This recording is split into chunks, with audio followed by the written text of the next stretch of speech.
Good afternoon, everyone. Thank you for joining Encore's special event, the first in our Words of Wisdom series.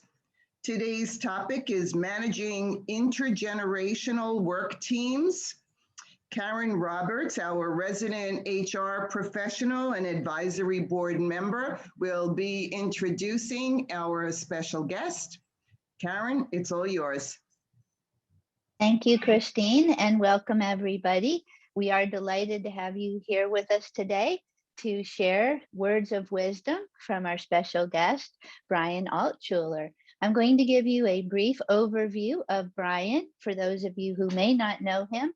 He currently serves as the Vice President of Ancillary Operations, which means he oversees almost everything the hospital does in terms of operational activities. He's been with Boca Raton Regional Hospital since 2007.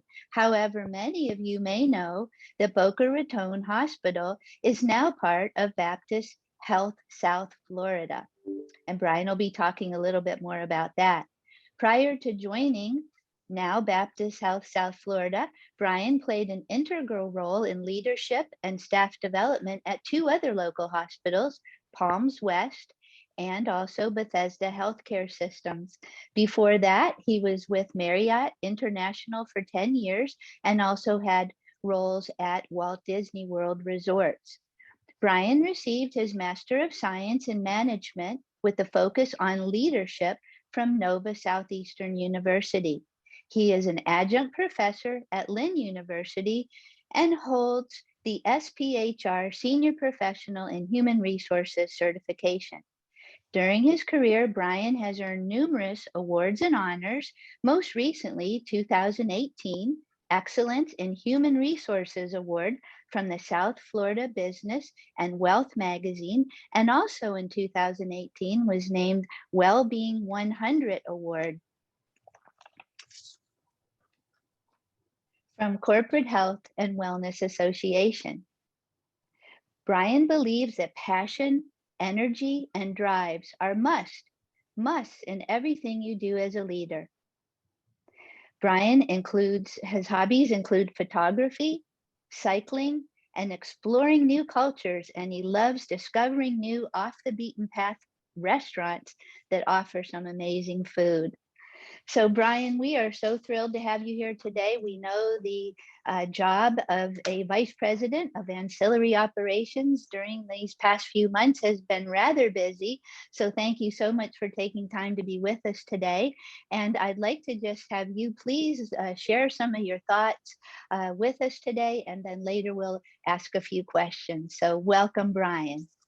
Thank you very much, Karen. It's a pleasure to be with all of you today, and it's nice to see so many faces that I am familiar with and a lot of new faces, and having people be so open introducing themselves earlier. But it is truly a pleasure to be with you all. And you know, when Karen gave me this topic and we were kind of looking at putting it together when we were meeting, you know, it really is something that I'm very passionate about, because however you look at diversity and look at the workforces and look at how we all interact with each other, and how even the workforce is changing, and it's just ever more so flowing out into the balance of work and life, and how people are remote, and where people are even logging into today, and how people are communicating with each other.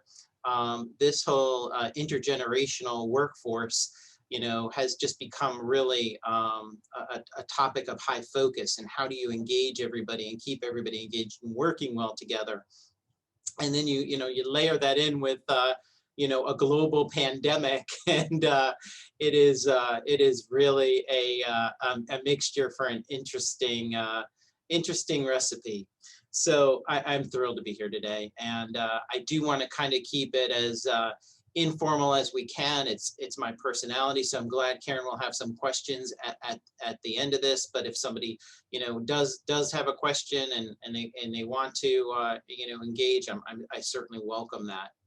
But Karen, you know, I'm always humbled. You know, we're talking about, you know, mature you know, workers, and we're talking about all the different generations. But you know, listen to even you read my bio, and I'm humbled, because if you know me, even putting something like that together for me is interesting, because I try to live in the presence, and I really value and appreciate all the things that have built me to this point and have brought me to this point. And it is not a straight lane to go from hospitality. I did EMS to end up back in healthcare, and kind of hit a couple curves through that in my career. I think really has, and is a point I want to make, has really kind of made me a value to organizations. From being at Palms West to then moving, over here to Boca Regional and making a stop before at Bethesda. Bethesda and Boca are now part of the same healthcare system. So some of those experiences and some of those relationships that I had at my prior hospital at Bethesda have really helped me today in this integration and this merger that we've gone through for the last year and a half. The interesting thing with this merger too that we've gone through with Baptist Health of South Florida is, prior to it, I had sole responsibility for HR operations and worked with a counterpart at the executive level at that point. And then with the merger, we've really kind of morphed into HR being more of a function based out of Miami, and having entity liaisons such as myself and people who are focusing on other key things. And my role has really transitioned a lot too into covering, like you had mentioned in the bio, a lot of operations and a lot of what goes on in the hospital that's other than nursing and other than our chief medical officer with our physicians. So it keeps me busy in a day, and certainly having a workforce that can respond to it is very important. And so I'm going to kind of focus my comments today a lot on some of the things that we do here at Baptist Health South Florida, that we've been doing here at Boca Raton Regional, and kind of morph in a little bit of how COVID's impacted a lot of those. So I hope that'll be interesting to everybody today, and that's kind of my goal. But I kind of want to start off with something interesting, because again, when we're talking about a mature workforce, there's nothing more personable than sharing a story of your own. Well, on February 10th, my dad turned 80. And I am very fortunate that both of my parents are still alive today. But my dad is 80 and believe it or not, still very active in the workforce today. He is up in New York City, which has been obviously a hot spot of the whole, COVID piece of this, right? One of the cities that has been hit hard at times. And my dad works as a lawyer. I'm very proud of him. He had built many years ago what is called landlord and tenant practice, an L&T practice in Manhattan. And obviously, as Manhattan grew, you can imagine with rentals and all the condos and all the commercial buildings and everything else in Manhattan, so did his practice. And I always knew my dad was going to kind of be one of those guys that was going to be somebody who worked as long as he physically and mentally could. And at 80, I'm very fortunate to say he's blessed to be able to still do that.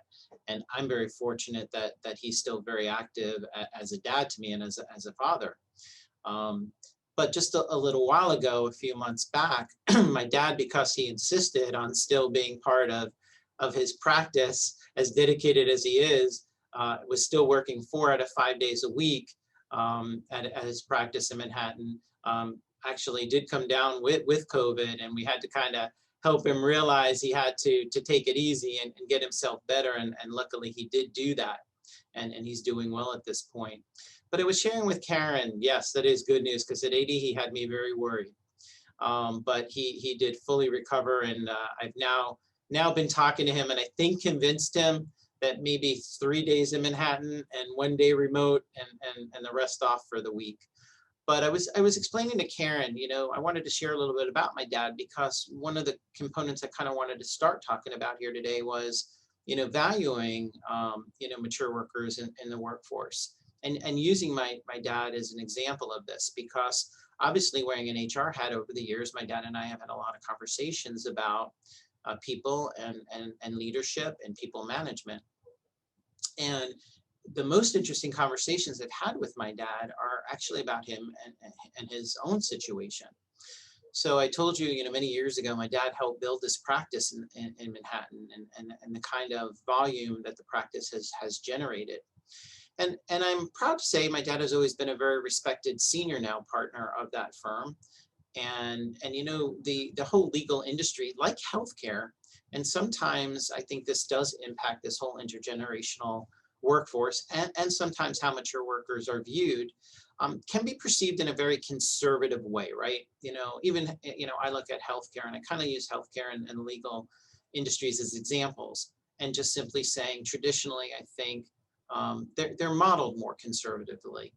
And I think companies such as like Baptist Health of South Florida, and even prior when we were Boca Raton Regional as a standalone, I think organizations and entities that look at their traditional structures and realize they have to be morphed and adaptable and flexible to meet the different needs of the generations, truly allow themselves to reinvent themselves and become more successful. So over the years, my dad would talk to me about how even as a partner, he had a contract with the law firm. And after, you know, so many years, he was due to retire out of the law firm. And part of that's understandable, right? You have younger generations that are coming up and are eager to be promoted and are eager to be higher earners and are interested in getting to those higher level spots in that kind of structure. But there's such a level of expertise, and we talk about that, and I want to make sure I stress that here in this conversation too. And one of the things that we actually have as one of our core values here at Baptist Health South Florida is valuing the experts, right? You know, we can't all be good at everything. I wear a lot of hats here in the organization. If I counted them, I'd probably have roughly about 9 different areas that either directly report into me or have a dotted line to me, and have some corporate responsibility as well. And if I tried to say to you today on this phone, I was an expert in all of those areas, I wouldn't be being authentic with you. I wouldn't be being transparent. You have to really rely on experts. And I think a lot of times, right, it makes sense. You're not going to graduate out of university or college and be an expert in any area. You may have a good basis of academic knowledge. You may have a good even basis of maybe you worked yourself through college. But if you compared yourself to a more mature worker, I think we can all predominantly, maybe not in every circumstance, but predominantly say just years of experience are going to make you more of an expert. You know, before some of you got on the Zoom today, I was joking with Christine and Karen, and I was just really saying how good it was to see them. And then we realized Christine and I had a connection. I kept looking at her thinking she looks familiar to me.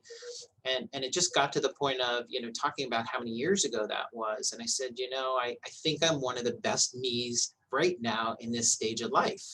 And I think that's because of the relationships, the years of different experiences I've had, and the fact that I've probably been able to navigate because of experience through a lot of personal things I've gone through and professional things I've gone through. And Karen got me at the beginning of this week when we were trying to do this on a couple of different days where I literally was trying to help find beds for sick patients. We were just so busy with, we joke here in Florida, we call them snow levels to have a little bit of fun. And they're just really an acronym for seasonal notification of overflowing. You know, in the hotel industry, Amy, we used to be able to have a guest show up at the front desk and walk them to another hotel. It doesn't work in the hospital that way. There's something called EMTALA, and we would be violating a very big regulation if people showed up at our door and we said, nah, we can't help you. Sorry, we got to find you another hospital. Here, you got to find a bed, and you got to figure out how you're going to go ahead and either discharge patients safely that can go home or go to another facility that's at an appropriate level of care, or you have to open overflow areas that can be secondary inpatient units. So Karen got me on those days. And again, being authentic, you can imagine anyone that would be a little bit of a level of stress. And, you know, you're trying to be supportive of family members and the patients and everything else, and do your regular routine items. And, you know, I was talking to Karen, and she's known me for years. So she knows probably when I'm really up and when I'm really trying to figure out how to navigate through a situation I'm currently handling. But I have to say, even through that, and you know, Patricia, I kind of go back to you even getting on these Zooms. I thank Karen actually for taking time to speak to me that day, and just actually worked out to be perfect timing, because literally talking to her and even allowing her, whether she intended to or realized it, really giving me her words of wisdom and her expertise really helped me hang up after that call and feel energized again. Because one, I was talking about a topic I love, this whole intergenerational kind of workforce, and talking about, like I said, in a sense, the diversity of that, and talking to a good friend and really being reminded that, you know what, you have the tools to do this, Brian, you can make this happen, and hung up and really had a much better afternoon with it. So I'm going to morph back to my dad. So over the years, I've talked to my dad a lot, like I said, and his firm with their contracts would say to him a lot of times, I think he was actually the first time due to retire out at 65. So I told you my dad is 80. So that's 15 years past his original retire out date. And the way it works in law firms a lot of times is because people, again, in the younger generations want to keep moving up and do stuff. They try to get the more senior, more highly compensated leaders to contractually go out. It's already all agreed. It's pre-negotiated. My dad is probably still today one of the highest, and I was saying this to Karen, is still probably one of the highest revenue generators for the law firm. His expertise in the city of New York, you can imagine, is really valued. And at 80, while some people, I'm sure, and primarily probably even in the practice, look at my dad as an 80-year-old man who probably should have retired 15 years ago, I hope if some of those younger professionals got the chance to really speak to my dad and hear his words of wisdom and understand how he built that practice and how he still is one of the highest revenue generators for them and still goes into court right now because of COVID. They're doing a lot on Zoom and still, articulates his own cases and what he does in the front of his practice. And what is seen is tremendous, let alone when they're in meetings and guiding the growth of the practice today and talking about practice and policy and how they're going to grow the firm and how even they've had to morph through COVID and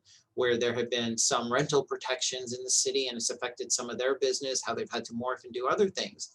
My dad's gone through how many years of different recessions and different downtimes for their business and different business interruption periods. Their firm was not too far from, sadly, where 9/11 took place. And all of those things that when a global pandemic comes back up and you have all that business interruption again, his experience of going through that prior is invaluable.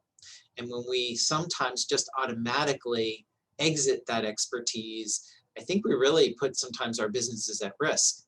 And, I've talked to him a lot about how to present his case. And then, the proof is, right, 15 years later, my dad is still working. And now I'm going the other way with him. Now I'm saying to him, Dad, now I think it's time that we start having the conversations of, is 4 days necessary? Can we go to 3? Can you negotiate with me and get down to 3 so that I know you're doing some of these other things to enjoy new chapters in your life as well? But I share that very personal story because, again, I feel like to be a better professional in any capacity, it starts out about being a good person and about having a balanced life and having a good perspective. And when we're dealing with our family and friends and we're able to remember that old saying, treat others as you'd want to be treated, I think when we put a lot of our practices together, in our professional environments and follow those same principles, it really helps us.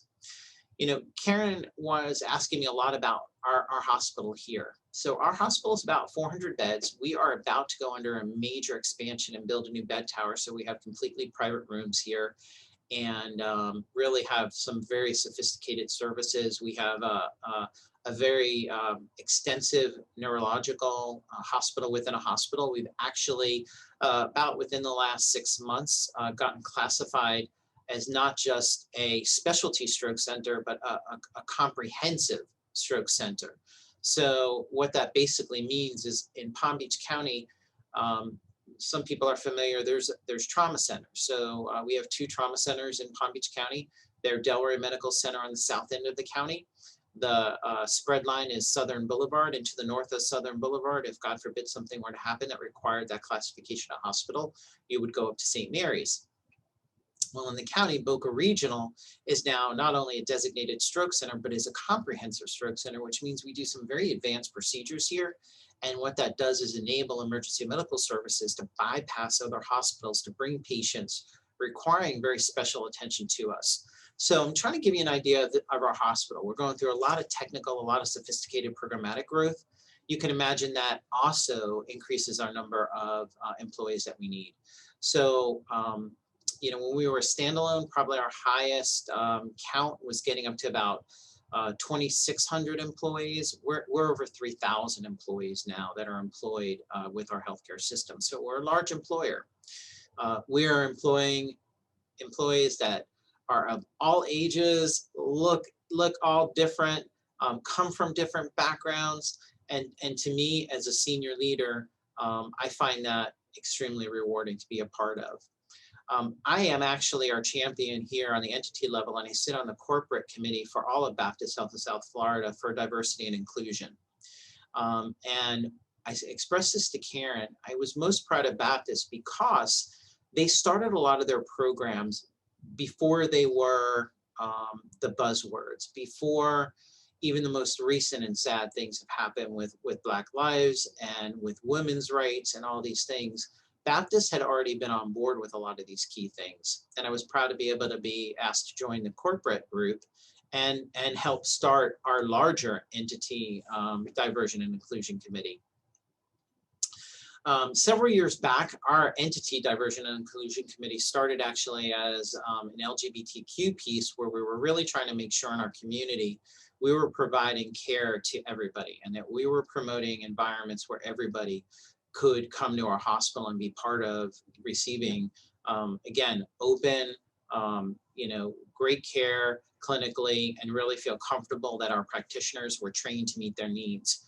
We do that with every patient population. You know, also in Boca Raton, we have a lot of senior population, and we really work to make sure that we're connecting seniors who may live alone and maybe their families are not in Florida, and how do we communicate with them? How do we advocate for them? How do we really remember as an executive team here that sometimes we become people's extended families? And really the hospital has, to begin with, a very strong focus on, and again, a word I'm going to use, inclusion of everybody. It's not about this group or that group or an age demographic. It's really about, and starting with employment, that everybody feels a part of what we're doing here in the organization. So I'm proud of that, and I'll explain some of the diversity and inclusion pieces as we kind of continue the conversation. The other part I'm going to interweave in here is, you know, we really have also learned that we're a little unique to Baptist Health of South Florida. The hospital, when it was a standalone hospital, and this is another area that I've been really proud to support, has a league called Debbie Rand Service Memorial League. Now, while a volunteer entity, they are a separate corporation, believe it or not, or separate LLC, limited liability corporation. They literally exist to raise funds and support this hospital here in Boca Raton. With that, we have one of the strongest cadres of volunteers, nearly 1,000 primarily mature adults who come from every background of industry. So they come from industries, finance. The gentleman who is the board president now had his own business in Lower Manhattan where he was in the garment district and would provide high-end materials for many designers in New York and in that area. This man is one of the most fascinating individuals to talk to. And just the sense of how he's able to lead the board of this league. And I sit as their administrative liaison on that board and help to advise and do things is just fascinating. And the experience in the years of running a business really help our hospital to the point of our volunteers literally help support about 90 different functions on an average basis here in the hospital. So that prevents us from having to sometimes find labor that's not available or simply literally provides us with additional support in key areas we may not otherwise financially be able to do. And these volunteers literally come, like I said, from every background and provide us literally with anything from, acting as greeters to acting as fundraisers to acting as, ambassadors for us in our emergency department. When we're busy, we have what we call our clinical partner position, and they are really able to communicate and articulate after they've received training on what a patient is going to experience in the emergency room. So instead of a nurse, let's say, being in the room, spending a lot of time explaining to a patient, hey, you're going to, the doctor has ordered a test, here's what you're going to do. The nurse will explain that, of course, to a patient, but sometimes patient is nervous and wants companionship or company. And we'll use these care partners who are, again, primarily all these mature adults, excuse me, to come in the emergency department and kind of act as support, and sometimes act as advocacy and help keep a patient engaged in what's going on with them, and help family members who might be out in waiting rooms pre-COVID, or maybe helping to us to communicate, what's going on. They're of huge value, and we have patient, volunteer positions all over our hospital and our inpatient units pre-COVID, of course, again, and we're starting to make plans to bring people back as numbers decrease. They do an amazing job for us and bring, again, a lot of value in just even doing that. If you look at our paid workforce, one of the interesting things that has happened over the last several years is we've, again, continued to introduce millennials and now generation, Y and Z into the workforce. We used to say, and I was joking with Karen the other day, I would give people career advice and they would say to me, Brian, how long, if I take this position, I see this as a building block, how long do you think I'm going to need to stay in this role? And, the answer I used to give people most of the time was, you really need to have a solid 5 years in a position to really be able to say, you reinvented the position, you've developed the policies and procedures, you've seen them through, and you've really helped to grow them, right? Well, we know a lot of the younger workforce today is again, very fluid. If I looked at some of my counterparts that are on this call, probably a lot of them would say, we'd be lucky to probably keep some of our younger workforce, maybe 24 to 36 months at this point. And that would be considered probably, and for some of them, a long period of time. So, we were talking about it. And when Karen and I were talking, we were talking about the other end of things, a more mature workforce and somebody who may, have 5 or 10 years to work and is looking for paid employment. And one of the most interesting things when I thought about when we were having that conversation and I looked at our senior leader structure here in the organization, we're growing, I told you. This whole North region for Baptist Health of South Florida is new. When I look at a lot of the individuals that they've hired for senior positions, and a lot of them requiring a lot of expertise and a lot of strategic thinking, they are all a mature workforce. And most of the individuals, and there's quite a number, there's about 3 or 4 that I know right off the top of my head, 2 of them in our finance area, our lead in our whole corporate construction division, and 1 in our operations area are all mature adults, and truthfully are somewhere within 5 or 10 years, most likely, of retiring. The CEO here at Boca Raton Regional Hospital, if you look at his profile, Mr. Lincoln Mendez, this is his 3rd hospital with his leadership, and he is more at the tenure of his career.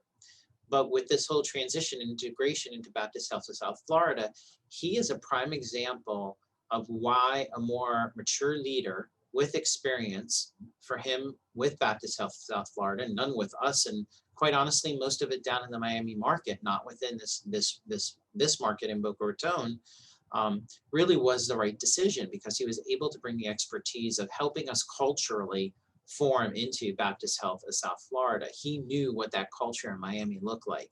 And then leaders like myself and a couple others that are up here already really understand our hospital and understand our market. So that blend of experience really had helped us have a very successful 18-month transition. I don't share my age often, but it's not for any other reason than I really don't have a platform to. But you know, I am 50, and I just turned 50 in February, and I am probably the youngest executive on our work team here. In fact, I know I am on our senior team. Although we did just promote our CMO, and I think he might be a few years younger than me. But you know, I am actually the youngest here at the hospital of a group of senior leaders, and you know, we've all worked our way up. And like I said, I've been here 15 years, and I'm very proud of that. And you know, I go back to that saying of, I think I'm sharper today to do my job than if you had put me in this role and given me the level of responsibility I had even just 5 years ago, right? You grow with experience, and you do all of that. So, you know, I wanted to highlight some of these things. I wanted to go through the importance of inclusion. I wanted to go through the importance of really even for folks on the Zoom, you know, if you got yourself in the position of going out there, and whether it's a paid opportunity or even a volunteer position, a lot of times, you know, people aren't necessarily looking to go back full time into our workforce. If it's a part-time position or a volunteer role, I think a lot of times today, you know, we all have aspects of wanting socialization, and that looks different for all of us. And there's different reasons we put ourselves back out into our workforce, or, you know, if we've left it for a while for whatever reason, or even if we're still in it and we're deciding, you know, to change and move into a different angle or move into a different career. You know, I think it's really important to, you know, kind of find out, you know, it's that old saying of what's your true north, what's in your heart, what do you want to do, especially when your years of maybe being out in the workforce are maybe more limited, and you really want to use those in a valuable way and do really contribute in a unique or different way based on all the years you've already worked. I think it's healthy to really take a step back and rediscover what that true north is and what you're looking for. I know even at this point, you know, again, you heard me say I kind of had an eclectic career. You know, I started in EMS. I started as, you know, doing emergency medical services. I thought, you know, when I took a night auditor job at Marriott, you know, I ended up in that job, to be honest with y'all. I was looking to be a police officer. I thought I wanted to live in New Jersey, where I was born and raised, and work in the community that I was born and raised as a police officer. And in the interim of testing for that, I got a job as a night auditor. I was working part-time as a 911 dispatcher, and the other part as a night auditor. And, you know, just got the bug in hospitality. And I spent, you know, many years, almost probably as equal now, 15 years or so in hospitality, working for Marriott and Disney. And then again, really had to kind of look at where, you know, my passion was and kind of where I wanted to go. And I missed doing EMS a little bit. And while I passed on being a police officer, I missed that kind of connection with people in a different way. You know, and Amy will probably laugh when I say this, but when I used to be a GM and somebody would say to me, you said it was an ocean view and I can't see it from my bathroom, I would think to myself, well, that's because when we went to the room and designated the scene of what you were going to see, we were on your balcony or we were by your window. You know, I would say to them, we can move your room, we can do all sorts of different things. And of course, at the moment to them, that's important, right? And we would treat it that way and we would respect that. But you can imagine in my role today, when I get a call from a son or a daughter up north and they say, I can't come down and see my mom, they're in your emergency department, and I'm as frightened as I've ever been. And you go downstairs and are able to really help somebody and put a family member at ease and put their mom or dad at ease and let them know that, okay, I know your son or daughter's not here, but you know, you're our family now and we're going to look after you. When you can put a vaccine in somebody's arm, and this has happened to me, and they just break down in tears because you've been able to help them and they were scared and you know, they're you know, concerned about things. You know, I travel from Fort Lauderdale, I told you, to Boca, and I've been doing it for 15 years nonstop. And people say to me, that commute doesn't get old on 95. And I love this hospital and I love what I do.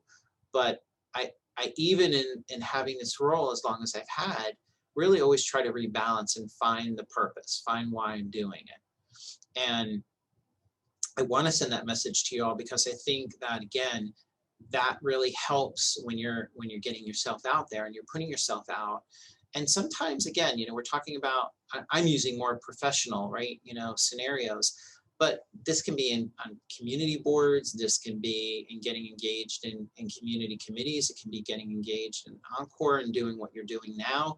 It could be all sorts of things, and how you put yourself out there and promote yourself based on what's truly in here, and the knowledge that's up here are what's gonna keep you, again, really sharp and keep you engaged and keep you really of value. And in a professional sense, I gave you examples of Baptist. Most of our highly compensated positions, which I'm really proud to say, are with more mature workforce and people who probably, again, are going to retire out in 5 or 10 years. We certainly do have an intergenerational workforce. We have a lot of very young, talented, great individuals that are coming up in some very high positions as AVPs and really learning and growing. And that's exciting. And we're seeing a lot of that. So, it's a blend. It's a true blend. So I'm going to pause there for a minute. I'm going to take a look at my notes, Karen, and I want to make sure we leave time and give people an open forum. And I know you have some questions for me. And I'm going to take a chance to see and make sure I've covered all of my key things. Well, thank you, Brian. We'll give you a moment to rest a second. Well, we do thank you for your comments so far and sharing your own personal feelings, the experiences that you've had at the hospital, and also for sharing about your father and his journey, because that's it certainly resonates with many people in terms of someone who wants to continue, and going to work is a passion and is pleasurable, for many people. And it sounds like your dad certainly takes great pleasure in continuing to provide great service to his clients, and the clients appreciate that. And thank you for what you do for the families. I know I had a lump in my throat. I'm sure others did when, you take a call from a family member that is worried about their loved one in the emergency room. And that means a lot that you're there. And I'm sure your staff operates similarly. So thank you for that. And we enjoyed your comments as well about the diversity, equity, and inclusion, and the efforts that your organization is taking. I know you and I chatted a little bit about some of the programs that you might offer in regards to that, encouraging mentoring between older and younger workers to ensure that as these more experienced folks do perhaps leave the workforce 5 or 10 or so years hence, how are you ensuring that knowledge is captured to the best of the ability so that they can continue to have their legacy at the hospital? Could you talk a little bit about that? Yeah, no, absolutely. I mean, one of the neat things in our organization is, like I said, or a little bit or alluded to, is that we really do have pathways to have kind of internships or structured kind of programs that will allow some of our younger professionals who are entering to shadow and learn from senior leaders. We do this not only in the formal sense of the word internship externally, but I get a lot of employees that will, let's say, work in the laboratory or work in pharmacy, which I'm now the liaison for in that area, that will a lot of times ask if they can shadow and spend time, and will actually put together certain hours a week to spend with them so that they can see what senior leadership's like, or see what leadership in an area they might be interested in looks like. At the senior level, it's really interesting too, because, I look at my CEO, who I said to you, probably has 5 years or so in remaining in his tenure. And the way we meet formally and informally, he provides a lot of guidance even to somebody like me. I joked, I said, at 50, I'm one of the younger ones on our senior leadership group. And, to be able to get mentored and be able to really get that advice from him and how he would handle situations, or spend time with him when we're rounding the hospital and see how he's interacting and answering questions. It's a very open environment. It also gets even a little more structured, Karen, because one of the things that, again, I like a lot about Baptist is they have a lot of these business engagement advocacy groups.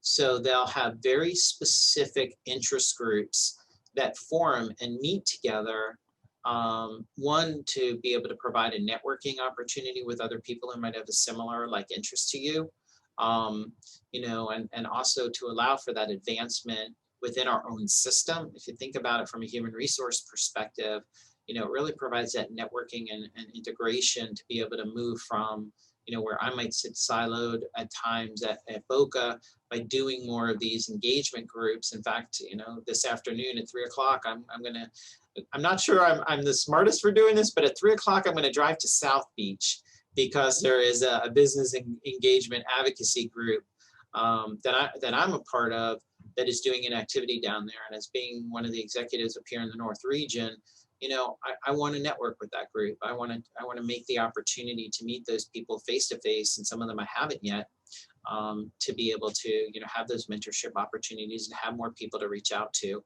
So through a lot of these channels, through a lot of these structured channels, there becomes also these informal opportunities to really also benefit. So Baptist has done a real good job around that. And again, on the corporate level, they've been part of really, and this is the part I'm most proud of, a lot of organizations, whether again, professionally like mine, community-based, whatever, will claim that, you know, oh, we are very diverse, or we are very this, or we are very that. And there's actionable words, and there's modeling those actionable words. And I think Baptist does a very good job about doing that. You all might be the very first to hear this publicly, but Baptist was just named on the Fortune list as the #4 top healthcare system to work for. So we've always been in that top echelon, but we made it up to #4 this year as literally, of all of what Fortune magazine rates, is #4 best healthcare system to work for. And a lot of that, thank you, a lot of that is because, and by the way, that is again, not just somebody filling out a survey, that's because of modeled actionable items that you have to submit and go through a very strenuous, you know, program to be able to get that Fortune recognition. So, you know, some exciting things around that. I feel like Baptist has done a really good job with that. Well, congratulations, Brian, on behalf of all of us. And we heard it here first. It's so very exactly.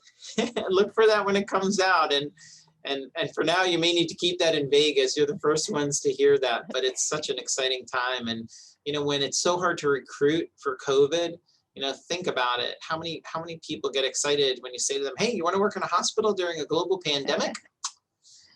Yeah, it's not put on the billboard. Exactly. Well, that is wonderful because, as you said, it's actionable modeling, and things are really being done, not just words. So thank you for that. We also chatted a bit about having you speak about perhaps any transition programs into retirement, part-time or flexible opportunities. What might you share about that? Yeah, so you know what's been very interesting, and again, it's been more of a trend, you know, for those that might have an HR hat on, for the last, probably going on at this point, the last downturn, right? You know, 2008, 2009. You know, it may have been driven more originally financially, where people had to stay in the workforce longer. We saw a lot more mature workers not retiring out at 65, based on maybe savings and some of their portfolios at that time, right? You know, so we saw, you know, a lot of people deciding that, you know, their decision was to stay longer. I again think there were some traditional structures, right? You basically said to somebody, well, you're a 40-hour-a-week employee. If you're gonna stay, you're gonna stay. Now, I do preface this to say a hospital is like what, in a sense, what Amy does. You know, with hospitality, it's a 24/7, 365 operation. It sometimes allows us to structure our labor force a little bit differently, where we can look at, you know, do we need that person still 40 hours a week? Is there a capacity to put him in a part-time position? Is there a capacity to put him in a per diem, which is, you know, at work when available kind of position? I've seen more mature workers that maybe held, let's say, a lead job in a department. And maybe they said, you know what, I've done this for so long. Again, you know, my true north is to start transitioning because I want to see my grandkids more. I want to spend time with doing my hobbies more. but I really want to stay sharp. I love working. I love the people I work with. And honestly, where I think even as an HR professional in the past, we would have said, you know what, nope, we need a 40-hour-week employee. I think really there's such a demand for good, again, quality, experts in that sense. And, we talked about how we're not seeing the younger generation give 5 years sometimes. And so, where maybe at some point, and again, I'm not saying this is right, but maybe at some point there was this, approach. I don't want to hire somebody who's a mature worker, who's maybe only going to stay for 5 more years. I don't want to invest in training time and all of that. I think companies, based on what I would say today, is that whole qualified, and let's go beyond qualified. Let's go beyond that percentile of highly engaged, highly talented individuals is so limited. I think smart companies have really realized that you have to put programs, one, in place to hire people that make sense and are going to be attractive to people of different, intergenerational kind of age groups. If you're going to keep them, you have to find ways to motivate them. And again, through social programs, through other, interest programs. I think we've really done here at least a good job of doing that.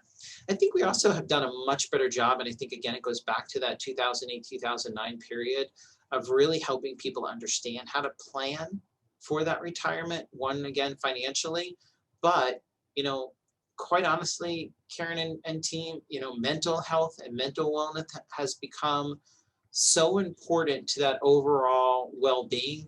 We used to tell people as HR professionals, save your money. And we never really talked about what happens when you transition to that next stage. What does that do to your, so much of our job is whether purposefully or not. I mean, I probably spend somewhere between, on average, with COVID even more, but let's just talk on average.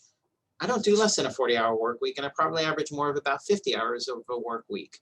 And sometimes it's more, and yeah, sometimes it's less. But the reality is that if I were to retire tomorrow, that's a lot of time to figure out, and to figure out how do I find that value that I found in all these things that I've talked to you about now for this almost last hour.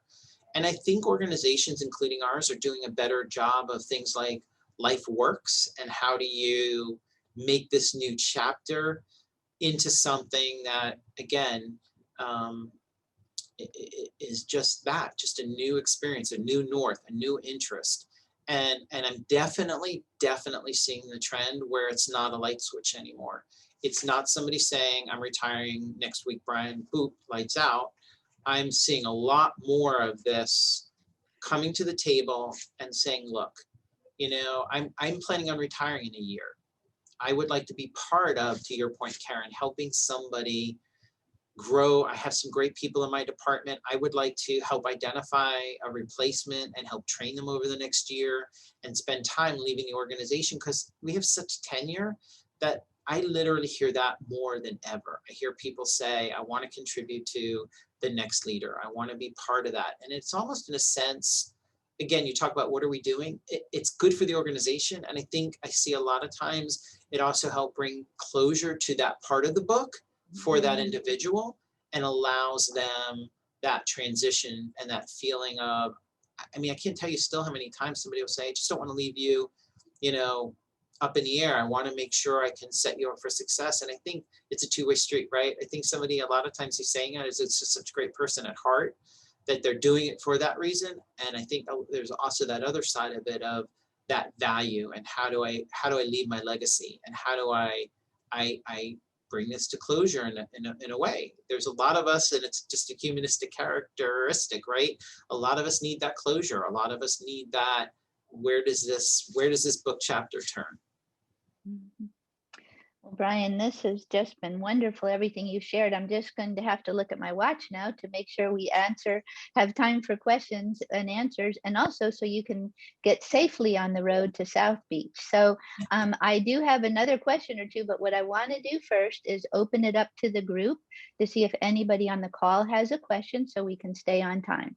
So please feel free if you have a question, unmute.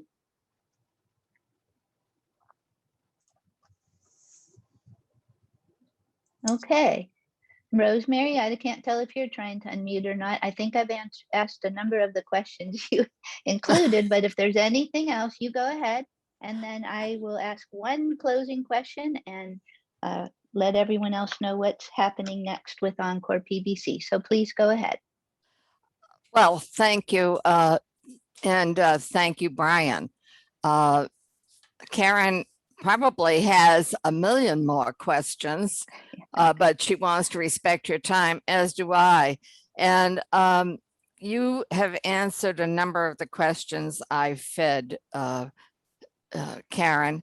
However, I did want to make an observation, two things. One is I was on a call with the Florida Chamber of Commerce recently, and then another one with the Business Development Board for Palm Beach County. And both of them made the point of the loss of jobs in the hospitality sector. And I'm sure you're aware of that. And that people need to make a transition to other industries and career directions. And making that transition is involves the ability to understand what skills are transferable, how to communicate about them, and so forth. And I don't know whether the hospital is looking at the people in that sector to recruit. That would be one thing. And the second thing, I'm sure you're somewhat familiar with Encore Palm Beach County. We're a nonprofit and we try to be an advocate for mature workers, and also volunteerism as a way of staying engaged. And if you have any suggestions about how we can do a better job of that, I would be happy to hear them. Well, first of all, Rosemary, those are two great questions that were not on here. So, and you're asking me a really good one about the hospitality industry, because I've always said to Amy, and as you've seen me actually talk to her a couple of times during this, or use that as a parallel. One, hospitality always stays in my blood, so it's still something that's there. I mean, that's what my undergraduate degree is in. It's in hospitality management with a minor in international tourism. So when I went to school as an undergraduate and got a business degree, I got it in hospitality, and had all my other skill sets, right? So to answer your question, the Boca Resort is a big employer here in Boca Raton, right? And they're a large facility and they do a lot of convention business. And at first they were doing, okay. And then as the year progressed, it got harder and harder for them to hold on to a lot of their catering associates and some of their EVS associates.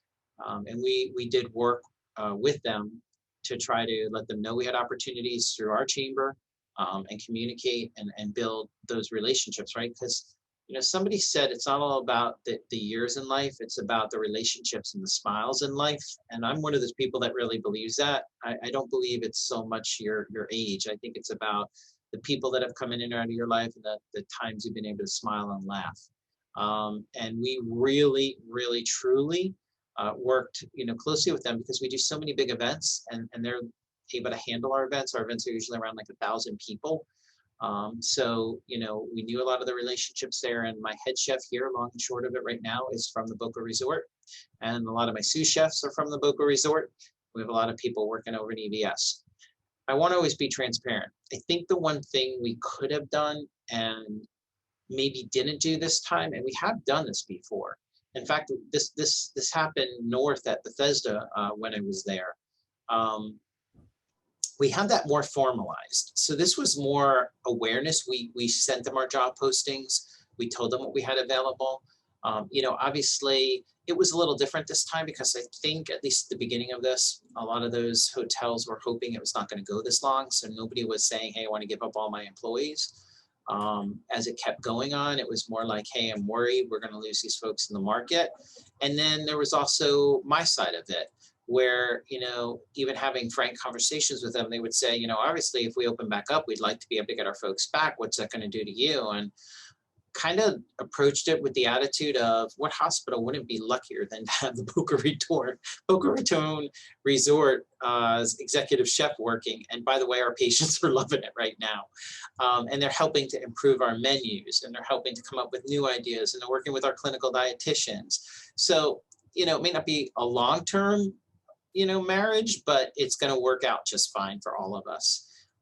So we did this more informally this time. I will tell you, there are formal structured programs that I've seen set up. So like I said, the hospital to the north, Bethesda, when I was with them, literally, and I want to say at that point, it was a Ritz-Carlton up in Manalapan, and they went through a renovation. That's what it was. They had shut down and they had gone through a renovation, and they absolutely did not want to lose their employees. They wanted them back when the renovation was done. And Bethesda they actually had like a contractual relationship with the Ritz-Carlton at that point, to bring as many of those employees that fit roles at the hospital that were vacant for that time period until the resort opened. So there are definitely ways to adapt and flow and help with this crisis that we're going through right now. So I hope that answers that question. And then your second question was about volunteerism. So I mentioned, at least for me here, the Debbie Rand Service Memorial. They are probably, and again, I'm not just saying this, it's definitely actionable, are probably the largest league, at least of any hospital I know of, and the structure that's set up that way. I encourage volunteerism, and if it's not in something like the league like that, and again, there's gift shops, there's thrift shops, there's patient areas, there's non-patient areas.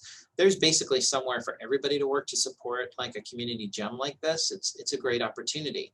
But if that's not what is the right thing for you, I really, and again, I go back to Patricia joining today earlier, I just got excited. She got on, and it was just neat to see her and the energy and the whole bit.